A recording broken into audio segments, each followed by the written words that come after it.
10 दिन की रिमांड दी गई है। एनआईए को आतंकी की रिमांड दी गई है। ये बड़ी खबर आपको बता रहे हैं। कल हुई थी आतंकी आमिर की गिरफ्तारी और एनआईए को आतंकी आमिर की रिमांड मिली है। 10 दिन की ये रिमांड मिली है और आपको बता दें इन 10 दिनों के अंदर अब एनआईए आतंकी आमिर से पूछताछ करेगी और एक एक जानकारी, एक एक चीजें जो है खंगालने की कोशिश की जाएगी, क्योंकि आतंकी आमिर जिसने आतंकी उमर को कार खरीदने में मदद की थी और ऐसे में आतंकी आमिर की कल गिरफ्तारी और रिमांड पर लिया गया है। आतंकी आमिर को 10 दिन की रिमांड एनआईए को मिली है। अब इस दौरान यानी कि 10 दिनों के अंदर अहम सुराग, अहम जानकारियां अब एनआईए जुटाने की कोशिश करेगी, क्योंकि देखिए लगातार जिस तरीके से इस पूरे मामले को लेकर खुलासे हो रहे हैं, इसके कई सूत्रधार हो सकते हैं, कई चेहरे हो सकते हैं और उन सभी तक पहुंचने के लिए तमाम कोशिशें जांच एजेंसियों की जारी है। लेकिन ये बहुत बड़ी खबर सामने आ रही है।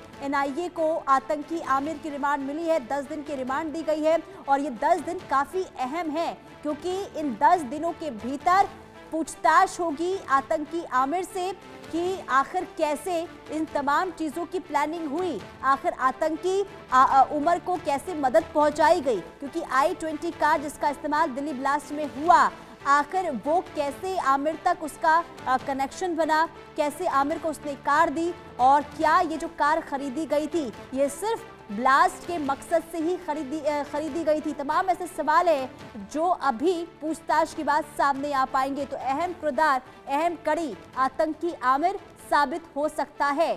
तो ये बड़ी खबर आपको बता रहे हैं, बहुत बड़ी खबर इस वक्त सामने आ रही है। आतंकी आमिर जिसे 10 दिन के रिमांड पर भेजा गया है। एनआईए इन 10 दिनों के भीतर लगातार पूछताछ करेगी। कल आमिर की गिरफ्तारी हुई थी और आप समझिए आतंकी आमिर जो हो सकता है कि जब ये राज उगले तो कई अहम खुलासे हो और जांच एजेंसियों को एक सुराग भी मिल सकता है। आतंकी आमिर जो पूछताछ के बाद बयान देगा, जो राज उगलेगा, उसके बाद कड़ी दर कड़ी जोड़ने की कोशिश की जाएगी, क्योंकि अब ये सिर्फ दिल्ली या फिर जम्मू कश्मीर तक सीमित नहीं है, बल्कि अलग अलग राज्यों से इसका कनेक्शन अब निकलकर सामने आ रहा है और उन तमाम राज्यों में लगातार जांच पड़ताल जो है वो होती हुई नजर आ रही है। और ऐसे में आतंकी आमिर जब इससे पूछताछ होगी, क्योंकि 10 दिन की रिमांड पर ये एनआईए की कस्टडी में रहेगा, 10 दिन की कस्टडी में रहेगा, ऐसे में एनआईए इससे क्या सवाल जवाब करती है और उसके आधार पर आगे क्या कार्रवाई होती है, ये देखना काफी अहम होने वाला है। तो ये बड़ी खबर आपको बता रहे हैं। आतंकी आमिर जिसे 10 दिन की रिमांड पर भेज दिया गया है। पटियाला कोर्ट ने 10 दिन की रिमांड की मंजूरी दे दी है। कल गिरफ्तारी आतंकी आमिर की हुई थी और आज रिमांड पर एनआईए ने ले लिया है और एक अहम कड़ी ये साबित हो सकता है। ये लाइव तस्वीरें आपको दिखा रहे, एक्सक्लूसिव तस्वीर, जब आतंकी आमिर को लाया जा रहा था और इस दौरान भारी सुरक्षा बलों की वहां पर तैनाती की गई थी, क्योंकि दिल्ली में जो ब्लास्ट हुआ है वो आतंकी हमला और अभी और जानकारी ये सामने आई कि आत्मघाती हमला था। और ऐसे में आप सोचिए कि कितने किरदार इसमें शामिल हो सकते हैं, क्योंकि कई गिरफ्तारियां अब तक हो चुकी है, जिसमें कल आतंकी आमिर की गिरफ्तारी और ये तस्वीर कोर्ट के बाहर सुरक्षा व्यवस्था चाक चौबंद की गई थी, कड़ी की गई थी और कड़ी सुरक्षा व्यवस्था के बीच आतंकी आमिर को पटियाला कोर्ट लाया गया था और एनआईए को रिमांड अब मिल गई है, यानी कि 10 दिन की रिमांड पर ये आतंकी रहने वाला है।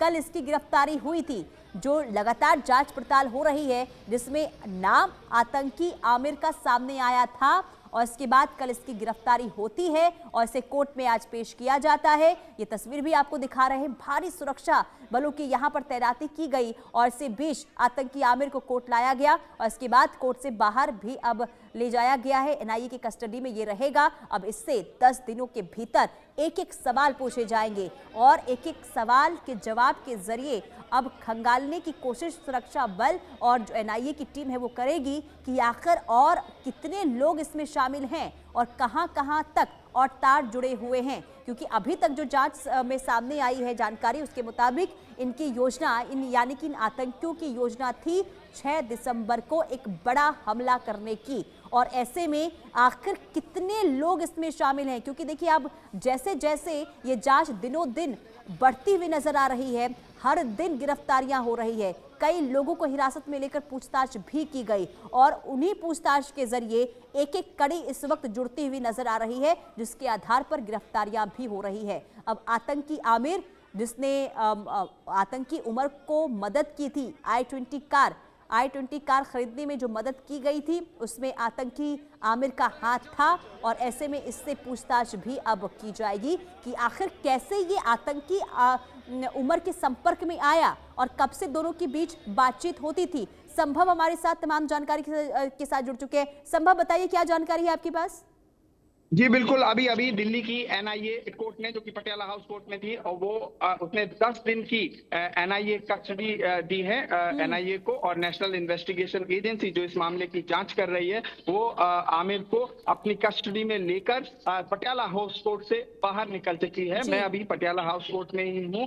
अंदर की कोर्ट की डिटेल इस वजह से पूरी तरह से बाहर नहीं आ पा रही थी क्योंकि ये इन कैमरा हियरिंग थी, और इन कैमरा हियरिंग में कोई भी प्रेस रिपोर्टर या अन्य पर्सन अलाउ नहीं होते हैं, इस वजह से। लेकिन अभी ये जो खबर आ रही है वो ये है कि 10 दिन की एनआईए कस्टडी दी गई है आमिर की, और अब मामले पर जांच और गहनता से होगी, क्योंकि अब ऑफिशियली 10 दिन की कस्टडी है। एनआईए पूरे मामले की जांच करेगी। अगर हम सूत्रों के अनुसार बात करें तो एनआईए ने कोर्ट के अंदर ये मांग की थी कि उसे आमिर की कस्टडी चाहिए, और कोर्ट ने बाद में कस्टडी दी भी। और अगर बात करें, मामला था प्रिंसिपल सेशन जज अंजू बजाज साधना की कोर्ट में, और भारी सिक्योरिटी व्यवस्था के तहत यहाँ पर पेश किया गया आमिर को पटियाला हाउस कोर्ट में। लगभग अगर हियरिंग की बात की जाए तो हम लोग कोर्ट के बाहर मौजूद थे, क्योंकि कोर्ट के अंदर अलाउ नहीं था, इन कैमरा हियरिंग थी। और